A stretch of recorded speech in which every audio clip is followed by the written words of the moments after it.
جو چیزیں تمہیں اللہ کے سوا کوئی نہیں دے سکتا، انہیں پھر انسانوں سے کیوں مانگتے ہو؟ مردہ زمین اور مردہ دلوں کو صرف اللہ زندہ کر سکتا ہے، صرف اللہ کا قرآن کر سکتا ہے۔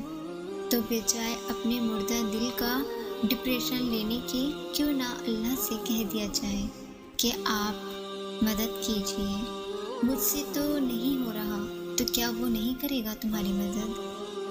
اگر لوگوں کی مدد کرنا تمہاری ترجیح ہے تو یاد رکھو، اللہ پاک تمہیں کبھی بے یار اور مددگار نہیں چھوڑے گا۔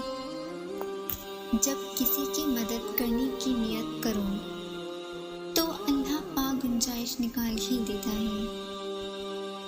اللہ جب کسی کی مدد کرنے پر آتا ہے تو لامعلوم سے کوئی سبب پیدا کر دیتا ہے اور نہ ہونے سے ہونا نکال دیتا ہے۔ جب بھی مانگو اللہ سے مانگو، کیونکہ بادشاہوں کو بھی اللہ پاک دیتا ہے۔ نبی اکرم محمد مصطفیٰ صلی اللہ علیہ وآلہ وسلم کا ارشاد پاک ہے، جو شخص کسی مسلمان کو دنیاوی مصیبت سے چھڑائے، اللہ تعالیٰ اس کو قیامت کی مصیبتوں سے چھڑائے گا، اور جو شخص کسی مفلس غریب پر معاملے میں آسانی کرے، اللہ تعالیٰ اس پر دنیا اور آخرت میں آسانی کرے گا، اور جو شخص کسی مسلمان کی پردہ پوشی کرے گا، اللہ تعالیٰ اس کی دنیا اور آخرت میں پردہ پوشی کرے گا۔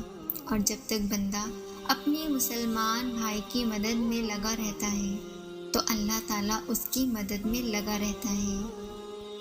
تمہاری تکلیف ایک بوند کی طرح ہے اور رب کی تم سے محبت ٹھاٹے مارتے ہوئے سمندر کی مانند۔ تمہارے مسئلے بہت چھوٹے ہیں، رب کا جلال اور اس کی عنایت نہ ختم ہونے والی چیز۔